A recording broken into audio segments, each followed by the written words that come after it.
හැමෝටම අදත් මගේ වීඩියෝ බලන්න එකතු වෙන ඔයාලා හැමෝම ආදරෙන් පිළිගන්නවා.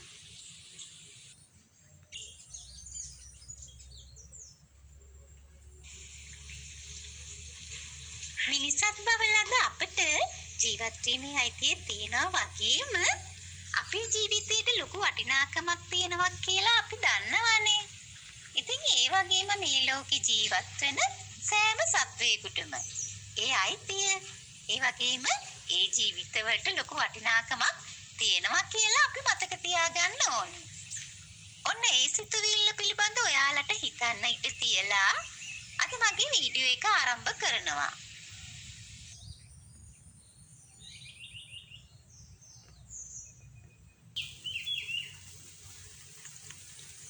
මම අද ඔයාලට කියලා දෙනවා දහස් පෙතිය මල් ගොඩක් ගන්න මම කරපු ඔයාලා නොදන්න මැජික් එක මොකක්ද කියලා.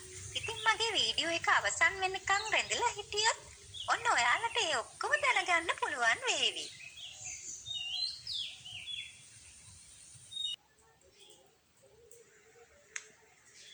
මුලින්ම ඔයාලා කරන්න ඕනේ හොඳින් පැසුණු දහස් පෙතිය මල් වේල ගන්නකොට වෙන් කරලම තමයි වේල ගන්න ඕනේ.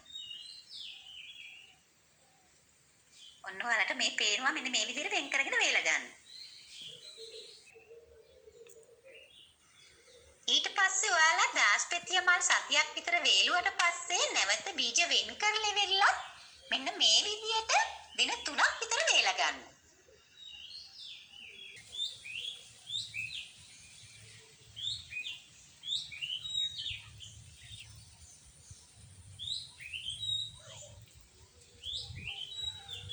ඔන්න දැන් තියෙන්නේ තවන් දාන එක.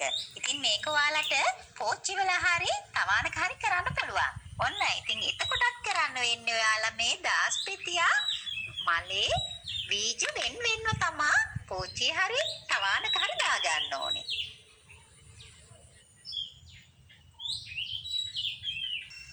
දැන් මේ බලන්නකෝ මේ තමයි දින 5ක බීජ පැල. මේ තමයි සති 2ක විතර බීජ පැල. මේ මාසයක බීජ පැල.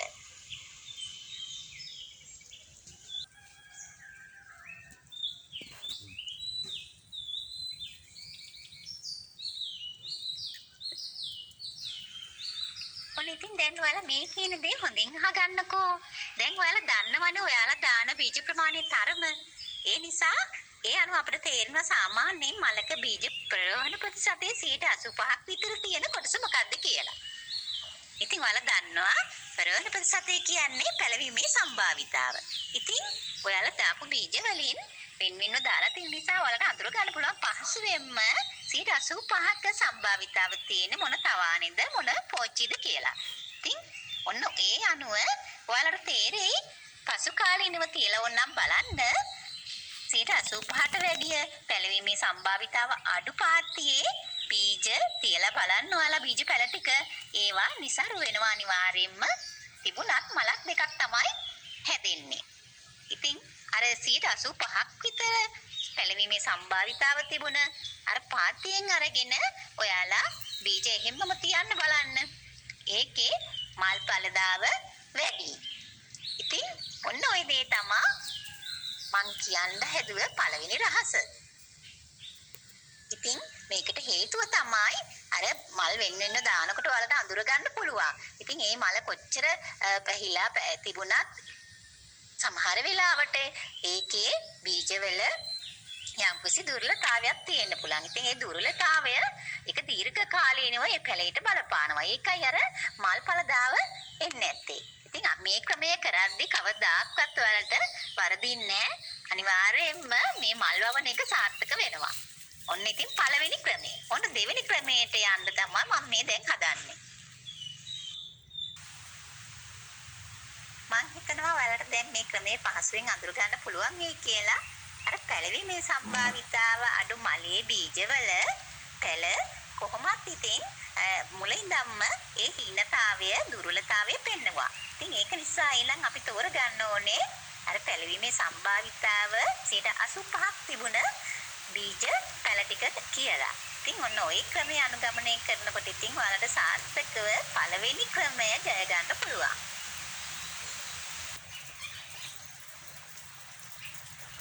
ඔන්න දෙවෙනි ක්‍රමයට යන්න ඉස්සෙල්ලා ඔයාලා තෝරාගත් බීජ පැල ටික ඔයාලා සිටුවගත්තේ පෝච්චිය හරි තවානේ හරි ඔහොම මාස එකමාරක් විතර වැවෙන්න දෙන්නකෝ. ඒ කියන්නේ අඟල් 7-8ක් විතර මේ වෙනකොට මේ පැල වර්ධනය වෙලා තියෙන්න ඕනේ.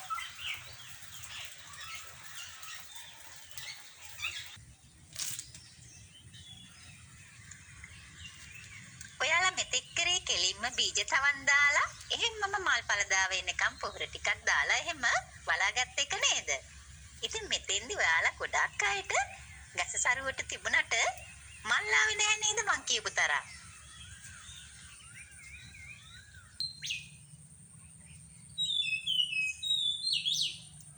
ඔන්න ඔයාලා ඔහොම ටිකක් ඉන්නකෝ. අපි පස්මාදිය සකස් කරගත්ත විදිය බලමු.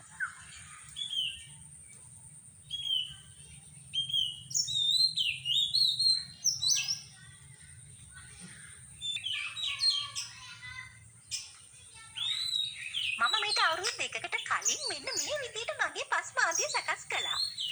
අපේ වත්තේ ගිනි සීරියා ගස් කීපයක්ම තිබුණා. ඉතින් මේ ගස්වල කොළ අතු වගේම ඒකේ කඳ කොටස්ද කුඩා කෑලි වලට කපලා විශාල ප්‍රමාණයක් මායි මහත්තයයි ඔය පස්මාදියට එකතු කරලා මාස 6-7ක් විතර දිරන්න ඇරලා තිබුණේ. ඉතින් ඊට පස්සේ මේ මාධ්‍යයේ පස බුරුල් වෙලා සරුසාර පසක් අපිට ලැබුණා.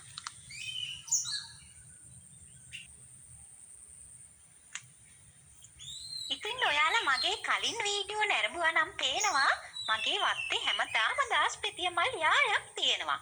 කාලෙන් කාලෙට නෙමේ හැමදාම මල් වවනවා. ඉතින් අවුරුදු දෙකක් තිස්සේ මම මේ පස්වාද්‍යයේ තමයි දාස් පෙතිය මල් පැල වවන්නේ.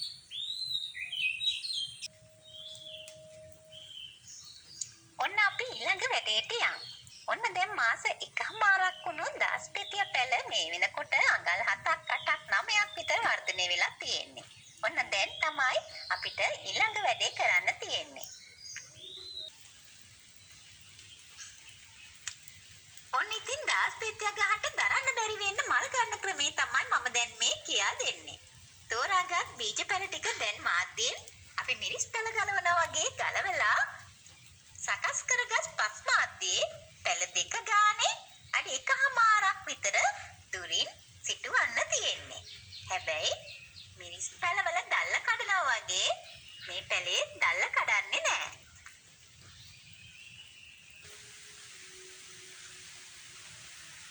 ඉතින් පැල හිටවනකොට අනිවාර්යයෙන්ම හවස් වරුවක හිටවන්න.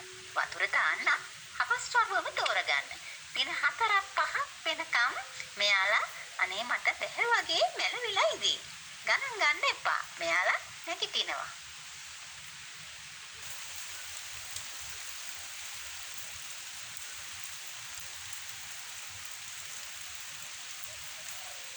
මෙහෙම හිටවන දාස්පෙතිය පැලවල මූල මණ්ඩලය ගොඩාක් ශක්තිමත් වෙනවා. අන්න ඒ නිසාම තමයි ගහ සරුවට වර්ධනය වෙන්නේ. ඔන්න ඒ හේතුවෙන් තමයි පාත්තිම බීජ තියෙන පැලවලට වඩා ලොකුවට මල් එන්නේ. ඒ වගේම ගොඩාක් සරුවට වැවෙන මේ ගහෙන් දරා ගන්න බැරි වෙන්න මල් ගොඩක් ගන්න පුළුවන් වෙන්නේ. ඔන්න මම දන්න රහස අඩුවක් නැතුව ඔයාලට කියලා දුන්නා. ඔයාලා අත්හදා බලන්නකෝ. අනිවාර්යයෙන්ම හරියනවා.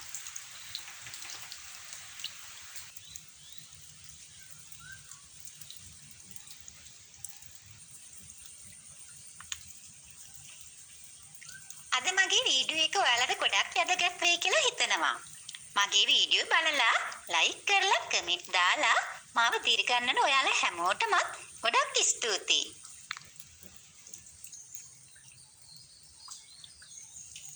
ඒ වගේම තාමත් මාව subscribe කරලා නැත්නම් මාව subscribe කරලා මගේ වීඩියෝ බලන්න එකතු වෙන්න කියලා හැමෝටම ආරාධනා කරන ගමන් අද මගේ වීඩියෝ එක අවසන් කරනවා. ඉතින් ආයෙත් අලුත් වීඩියෝ එකක් අරන් එනකම් ඔයාලා හැමෝම සතුටින් පරිස්සමින් ඉන්න.